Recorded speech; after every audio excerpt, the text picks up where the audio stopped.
다 슬쩍 하나 꽂아놓으면 1분 내로 그 안에가 완전히 시스템이 싹 바뀌어버릴 수 있어요.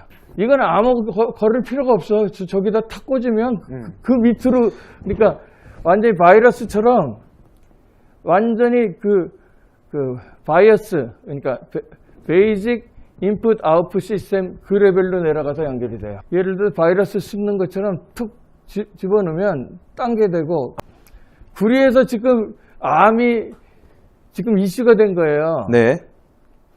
그러니까 관악구 개표기를 갖다가 네. 줄을 이렇게 찍 잡아당겨가지고 그걸 좀 가려놨다고. 아직 회로의 기능을 딱 선정을 해요. 그러면 정상 기능 거가 딱 하나 집어넣고, 네. 그거를 그렇게 하는 것을 이쪽 암칩에다 다 집어넣고도 남을 정도의 용량이거든요, 이쪽은요. 네. 근데 뽑아놨어. 왜 그럴까 했는데 내가 딱 저거 증거인멸용이다 딱 그렇게 본 거예요. 지금 선이 이렇게 옮겨놓은 거는 안 보이게 감추려고 했던 거고요. 그러니까 그 포트가 거기에 붙어있다는 걸 보여주려고 3차원적으로 찍으라고 한 거예요. 그 업 앤 다운이 있고 거기 숫자가 있어요. 네네. 내가 보기에는 그거를 뭐라고 보냐면 5장이냐 6장이냐 이걸 할 때 그 딱딱딱딱 3번 눌러가지고 3장씩 네. 하나, 뭐 한 번 더 누르면 4장씩에 하나 이렇게 올라갔다 내려왔다 하면서 네. 그 숫자를 세팅을 해놓으면 그거에 맞춰서 2번 표가 5장마다 한 장씩 1번으로 간다 이런 식으로 바꿔놓은 것 같아요. 조작 예. 시나리오를 말씀드리도록, 이 예전까지의 뭐 부여도 사건도 마찬가지고 여러 가지 데이터를 다 종합해 봤을 때 이런 식으로 조작했다. 선관위 측의 입장에서 본 겁니다. 선관위의 눈에서 이제 본 것으로 그 1인칭 시점에서 이제 진행을 해보도록 하겠습니다. 그러면은 선관위에서는 사실 진짜 여론조사 데이터가 있습니다. 우리 TV에서 맨날 보는 이상한 거 말고요. 예. 뭐 문재인 70% 이런 거 말고요. 진짜 여론조사가 있는 겁니다. 그렇게 해서 당일에 몇 퍼센트가 나올지를 이미 사전에 알고 있었던 겁니다. 여러분이 여론조사를 이제 무시하면 안 되는 게, 예. 여론조사하고 또 개표 결과가 원래 비슷해야 맞습니다. 그게 정상적인 겁니다. 예. 그런 제대로 된 데이터가 있고 나서 자기들이 원하는 대로 조금씩 조작을 하겠죠. 저는 이제 그렇게 생각하는데, 아니면 뭐 그 모 집단에 대해서 민주당 지지자 성향자들한테 전화를 더 많이 한다, 이런 의혹들은 계속 있어 왔으니까요. 네. 그러니까 제가 얘기하고 싶은 것의 핵심은 뭐냐면, 진짜 여론조사 데이터가 있다. 사전 당일에서의 투표 비율은 사실 거의 똑같을 겁니다. 똑같은 상태에서 투표를 몇 명이 할 것이다, 이 정도까지만 그것도 추정을 해서 그 사전 투표가 나왔을 때 몇 퍼센트를 사전에서 바꿔야 당일까지 합쳐서 어느 정도까지 수치가 조정이 될 것이다. 이야. 그렇게 해서 국회의원이 몇 명 정도 바뀔 수 있다라는 것을 목표치를 설정하는 겁니다. 그 목표치를 정하고 거기에 대해서 사전 투표가 몇 명이 나왔을 경우에 몇 프로로 조작을 해야 당일 투표도 예상이 되니까, 예. 그 여론조사의 내용대로 조작이 내용이 그대로 이제 결과가 나올 거니까, 그렇겠네요. 그럼 사전을 몇 프로를 조작하면 사전 당일 합쳐서 몇 프로가 된다. 그거 계산하는 거 쉽거든요. 간단해. 몇 퍼센트 수치로 조작해야 된다는 게 나왔을 건데, 그게 아마 25%일 겁니다. 이 사전에서 25%로 벌려야, 그리고 이제 이게 전국적으로 다 뭔가 다 다르면 안 되거든요. 네. 일괄적인 어떤 그 목표 수치를 이제 정해 놓은 겁니다. 본인들이 유리한 특정 지역, 예. 뭐 서울이면은 예를 들면 종로, 네. 아니면 뭐 어디, 그러니까 뭐 이제 강남 이런 데는 유리하지 않겠죠. 거기는 뭐 빼고 유리한 부분 몇 군데만, 관악이 유리한가요? 민주당이? 그런 부분에만 일부 딱딱 조작을 해버리면 그 부분만 딱 티가 나거든요. 네. 누가 봐도 딱 티가 나니까 전체, 서울이면 서울, 경기면 경기, 일정 비율을 올려야 되는데 몇 퍼센트를 올릴 거냐. 거기에서 이제 그 사전 여론조사를 통해서 조작값을 미리 정해놓고 사전 당일 다 합쳤을 경우에 결국 결과값을 봤을 때 후보들이 총 몇 명의 후보가 나오게 된다.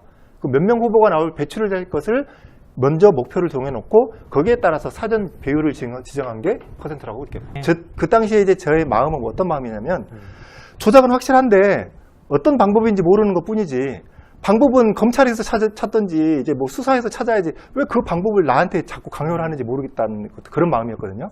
근데 하다 보니까 부여에서의 어떤 사건이 터지고요. 여러 가지 어떻게 했는지를 좀 알 수가 있는 그런 이제 정황들이 나오게 된 겁니다. 아, 맞아요. 첫 번째는 뭐냐면요. 사전투표 보관함이 먼저 도착한 지역이 많다고 얘기를 들었습니다. 예. 그런데 이상하게 먼저 도착했으니까 먼저 열면 되잖아요. 근데 그 당일 투표함이 다 올 때까지 기다렸다가 당일 투표함 먼저 열었다고 합니다. 그리고 이제 아까 말씀드렸다시피 참관인은 절대로 조작이 없었다고 이제 증언을 하고 사진 자료들도 많이 가져왔었거든요. 그런데 정말 마술 같다 그런 얘기도 하시는 분들도 있었고요. 근데 조작의 그 개표는 이런 식으로 돌아갑니다. 접수부, 개함부, 그래서 표를 정리하고 투표지 분류기로 들어간 다음에 그 다음에 이제 그 심사 집계부로 갑니다. 그 다음에 거기서 이제 숫자도 세죠. 개수도 하고요. 개표 상황표로 가서 확인석, 위원, 검열석, 보고석 뭐 이런 식으로 되고요. 그런 순서로 5단계로 크게 이제 진행이 됩니다. 근데 이 부분에 어떤 부분에서도 조작은 없었다 이렇게 증언을 하고 있습니다. 근데 그 부분에 대해서 잠깐만 이건 좀 이따가 하고요. 대량 조작을 몰랐던 이유에 대해서 저는 이렇게 추정을 하고 있습니다. 그 뭐냐면 거기서 아르바이트를 하시는 분들이 이제 하는 얘기가 이 개표하는 이 작업이 상당히 고된 작업이었다고 합니다. 상당히 신경이 민감하고 날카롭고 이제 그런 부분에서 처음엔 또 투표 조작이 있는지 확인하기 위해서 사진도 열심히 찍고 다니고 했는데요. 근데 어느 정도 시간이 지난 후에 30분에서 1시간 지난 후에는 참관인이 다 어디에 정신이 집중이 되어 있냐면 조작이 없다는 것을 확신하고 사진 자료도 다 확보한 다음에 그 다음에 어디를 가게 되냐면 분류기에 미분류 쪽에 다 가 있는다고 합니다. 네. 그래서 내가 지지하는 후보가 민주당도 마찬가지겠죠. 통합당 지지자들 그 참관인들이 다 미분류 쪽으로 가가지고 지금 그 미분류 표가 지금 우리 후보 건데 미분류로 갔다 지적해서 다시 이제 재검수를 하고 이런 식으로 해서 그쪽 부분에 관심이 많이 집중이 됐다고 합니다. 네. 그래서 아주 그렇게 신경이 그쪽 부분에 다 그쪽에 몰려 있었다고 하거든요. 그리고 또 좀 당혹스러운 게 아르바이트가 이제 지역마다 다를 수 있지만 6시부터 한 9시 정도까지 한 타임 있고 9시부터 또 이제 12시까지 한 타임이고 그 이후에 사전투표를 여는 그런 또 타이밍이 있었다고 합니다. 근데 크게 나눠서 이 세 부분 정도로 진행이 되는데 첫 번째 아르바이트를 하고요. 두 번째도 이제 아르바이트를 이어서 하는 경우가 많은데 두 번째 타임에 아르바이트를 하다가 지쳐가지고 힘이 들어서 네. 그냥 도중에 집에 가신 경우가 상당히 많았다고 해요. 그러면서 거의 11시, 12시 넘어가면 거의 그 아르바이트 하는 사람들이 많이 그냥 집에 갔다. 그렇기 때문에 아마 대량 조작이 무난하게 진행이 되지 않았나 또 생각을 합니다. 그런데 유난히 그 부정투표를 많이 적발한 지역이 일부 있거든요. 근데 그 지역을 보면 부여도 포함해서 그 지역들만 사전투표를 일찍 열었단 말이에요. 그러니까 그 참관인들이 정신이 좀 말짱할 때, 좀 이제 그 개표가 시작된 지 얼마 안 됐을 때 사전투표함을 열었으니까 이제 뭐 아까 그 부여 사태처럼 상황처럼 잘못된 거를 바로바로 딱 보고 지적을 하신 거죠. 근데 다른 많은 대다수 지역에처럼 너무 시간이 오래되고 피곤하고 조작이 없던 것은 이미 다 확인이 된 상황에서 그러니까 경계심이 늦춰질 수밖에 없겠죠. 그리고 어떤 지역에서는 일부 지역에서는 너무 고생하시니까 일찍 좀 들어가십시오. 뭐 이런 식으로 또 얘기하는 데도 있었다고 해요.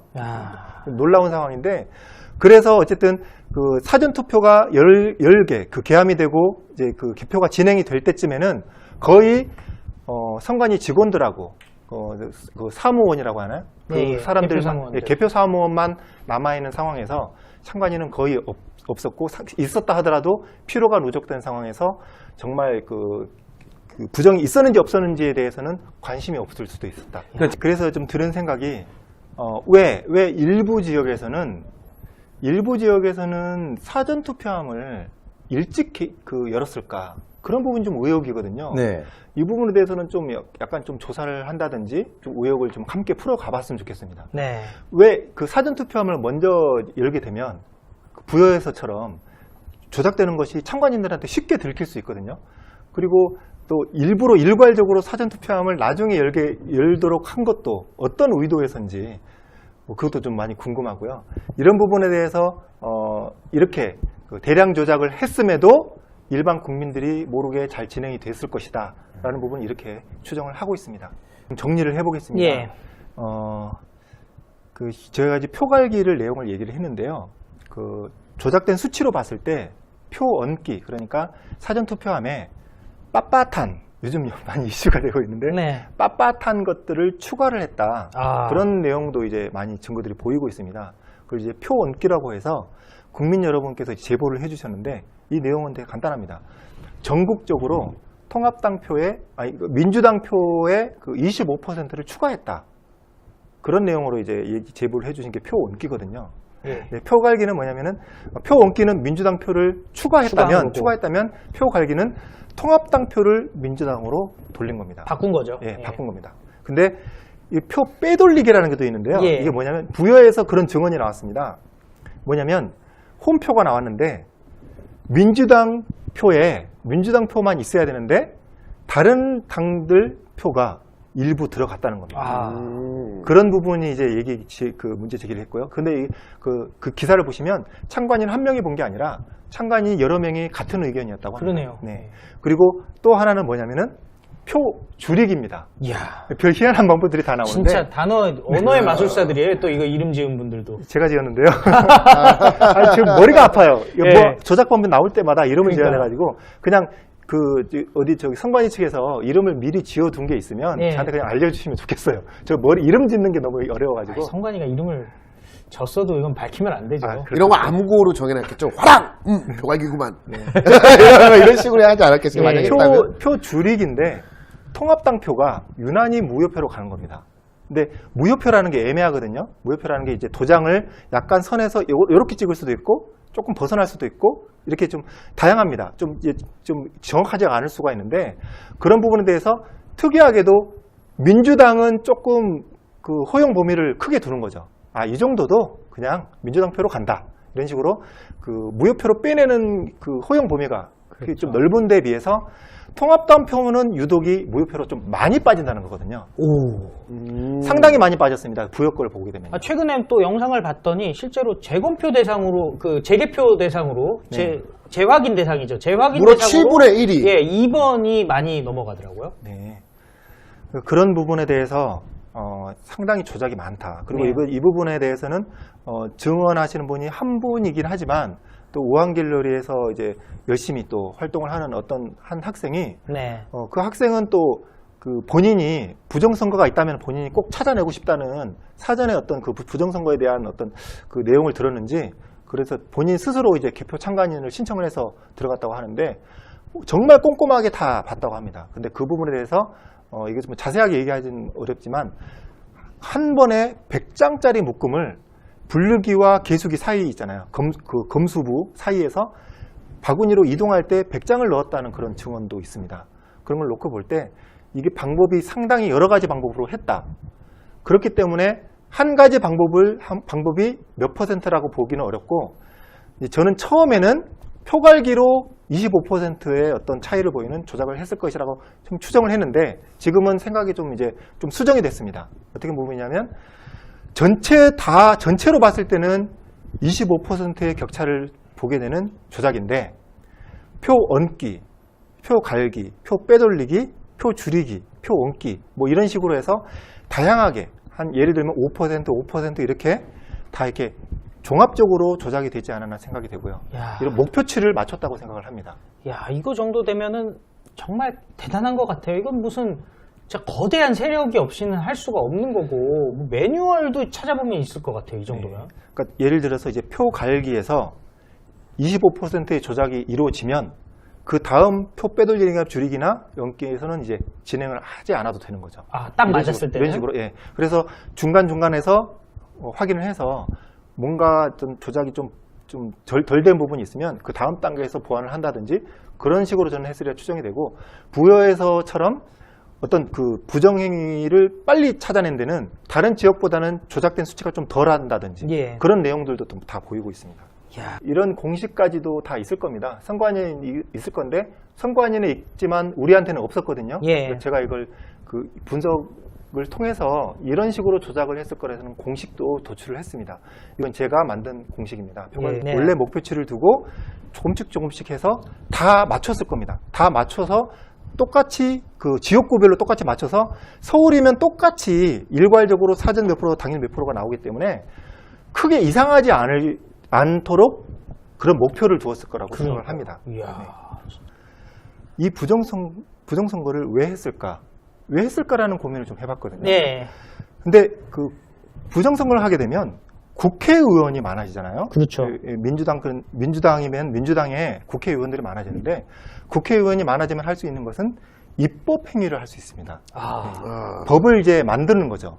법이라는 것이 원래 국민들이 부당한 어떤 세력이나 여러 가지 어려운 그 부분에 대해서 보호할 수 있도록 국민을 보호하기 위한 게 저는 법이라고 생각합니다. 네. 그런데 민주당에서도 그런 국민을 보호하는 법을 만들 겁니다. 근데 정말 특이하게도 우파의 그 입장에 있는 모든 국민들을 보고 적폐라고 지금 규정을 짓고 있거든요. 그렇죠. 예. 그러니까 지금 입법을 하게 되는데 어떠한 법들을 입법을 할 것이냐? 국민들이 보호받을 수 있는 법을 만드는데 적폐 대상에서 이 국민들을 보호하는 법을 만들이라고 생각을 합니다. 예. 황당한 내용인데 어떻게 보면은 이거는 나중에 가서는 민주당 지지자들까지도 피해를 입을 수 있는 국민의 많은 자유를 빼앗는 통제를 더 강화하는 내용으로 입법이 많이 준비되어 있는 것으로 알고 있습니다.